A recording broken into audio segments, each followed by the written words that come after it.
This is the seventh of a series of 12 articles on systems thinking, a way of understanding complex organizations and society offering significant promise for improving the leadership and management of commercial companies, not-for-profit organizations, and government agencies. Part 7. Logical Thinking, the Categories of Legitimate Reservation. By H. William Detmer. Prepared by Michael J. Bolanos Davis. Narrated using AI. Quote, "Most people make decisions based on emotional rather than logical reasons. Only after they've decided emotionally, perhaps even unconsciously, do they look for rational support for their decisions." Source of quote, unknown. W. Edwards Deming maintained that real, lasting improvement was not possible without profound knowledge of one system. In order to achieve that level of knowledge, Deming said, it was critical to have a thorough understanding in 4 major areas. Systems. Theory of knowledge. Variation. Psychology. This is a well-known taxonomy. Over the past 2 decades or more, the quality community has leaned very heavily on the variation aspect. Deming himself in later years emphasized appreciation for a system and psychology. But beyond saying bring data, few practitioners of continuous improvement have indicated a real understanding of the second bullet, the theory of knowledge. Epistemology. Another term for theory of knowledge is epistemology. Even people who are even familiar with the word aren't clear on its meaning. Epistemology is the branch of philosophy that studies the nature of knowledge, its presuppositions and foundations, and its extent and validity. In other words, how do we know what we know about the world we live in, our part in it, and the interactions between ourselves and others? Why is the issue of epistemology important? Because our understanding of what we know and how we know it is vital, crucial even, to the quality of our decisions in life. And everybody makes decisions daily, sometimes very important ones. The 3 decision-making conditions. Anybody making a decision generally does so under one of 3 mutually exclusive conditions: certainty, uncertainty, or risk.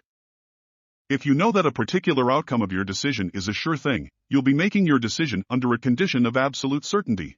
For example, if you're contemplating jumping off the top of a 12-story building, you can be absolutely certain that, barring divine intervention, the sudden stop at the end will kill you.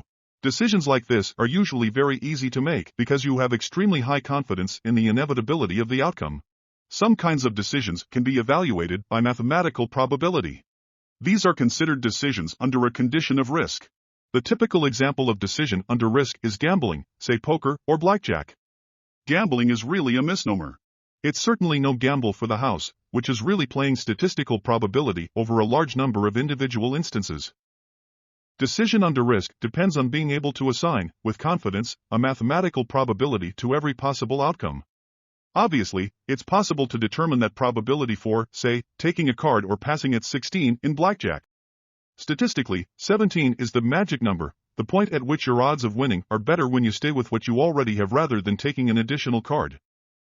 Decision under uncertainty is the tough nut to crack. Unfortunately, this is the situation in which most people find themselves most often, certainly in the decisions that matter most: a person's career, a major financial investment, whether to marry a particular person, or a business decision. Making decisions under conditions of uncertainty means that there are serious doubts about the outcome and that you can't effectively assign discrete mathematical probabilities to the possible outcomes. In other words, it's worse than a crapshoot. If most of our decisions are made under uncertainty, how can we possibly make them, particularly the critical ones, with any degree of confidence that we're doing the right thing? Intuition. One way is to use intuition. Everybody has heard of intuition. Many people absolutely depend on it to make the right decisions. Intuition is the act or faculty of knowing or sensing something without the use of rational processes. In other words, immediate cognition or a perceptive insight. It can also be considered having a sense of something not evident or deducible, maybe an impression. When the hair on the back of your neck stands up, it may well be your intuition telling you that something is not quite right. It serves some people very well, but unless you're reliably clairvoyant, intuition can lead you wrong as often as right. Mathematical models or simulations. One of the most seductive aids people and businesses use to help them make decisions is models or simulations.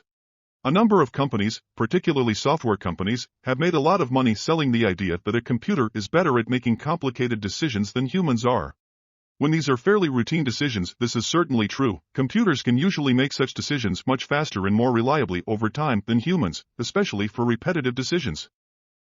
But models and computer simulations have a major shortcoming. They require that all the relevant variables in any decision be mathematically quantifiable, or at the very least, that mathematical probabilities be assignable. Deming once said, "The most important figures that one needs for management are unknown or unknowable." He recognized that many important things that must be managed can't be measured. In other words, you can't measure everything of importance to management, but you must still manage them. Computers and simulations are capable of great precision, but as Goldratt once observed, it's often better to be approximately correct than precisely wrong. Making better decisions under uncertainty. Decisions under uncertainty will always be, well, uncertain. But there are ways to reduce uncertainty to a reasonable level. One approach is to combine verifiable facts or evidence, to the extent that it is available, with logically verifiable causality. Most people are comfortable with the idea of basing decisions on facts or evidence, but they're less certain about how logic and facts combine to provide the best available basis for decision-making. In the mid-1950s, Luft and Ingham conceived of the Johari window to help explain how members of groups learn to interact. With a little adaptation, the Johari window can be used to explain the state of our knowledge about the world around us. See Figure 1 on screen. The upper left pane of the window, A, represents the domain of our certain knowledge, what we know and know that we know. The lower left pane, B, represents identified gaps in our knowledge, what we are aware of that we don't know. The upper right pane, C, represents knowledge that we possess, but that we are unaware of, or the significance of it. And the lower right pane, D, is that domain of knowledge that we don't know, and we're ignorant of our own ignorance. Our search for facts or evidence seeks to move the contents of B to A. Blue sky research seeks to reduce the size of D and move some of it to A as well. Our search for relationships among known facts seeks to move some of the contents of C to A. But facts alone are not of much use unless and until they are connected in a causality relationship. Rules of logical causality, the categories of legitimate reservation. The validity, or invalidity, of the causal connections among facts, hypotheses, and conclusions is governed by a finite set of rules called the categories of legitimate reservation, CLR. Most of these have their roots in Aristotle's logical fallacies. There are 8 of these rules. 1. Clarity, the complete understanding of a word, idea, or causal connection. 2. Entity existence, the verifiability of a fact or statement. 3. Causality existence, the direct and unavoidable connection between a proposed cause and a particular effect. 4. Cause sufficiency, complete accountability for all contributing, dependent causes in producing an effect. 5. Additional cause, existence of a completely separate and independent cause of a particular effect. 6. Cause-effect reversal, misalignment of cause and effect. 7. Predicted effect existence, additional expected and verifiable effect of a particular cause. 8. Tautology, circular logic, or existence of effect offered as rationale for a proposed cause. The conscientious application of these 8 rules of logic to the facts that we know, and the facts we can uncover, permit us to make causal connections between them, to conclude truths about larger, more complex relationships, to convert mere data to information, and to make sense of aggregated information, knowledge. Refer to Detmer, Goldratt's theory of constraints for a more comprehensive explanation of the CLR. Summary and conclusion. In summary, what we truly know about our system, the interactions among its components, and its interaction with the external environment is a function of 2 factors: the volume of verifiable facts or evidence we have concerning the world around us, and the quantity and quality of the logical causal connections we can establish and verify. Our ability to orient ourselves in our environment, step 1 of Boyd's OODA loop, depends on these 2 factors. In our next installment, we'll examine the premier tool in the world for making these causal connections, the logical thinking process.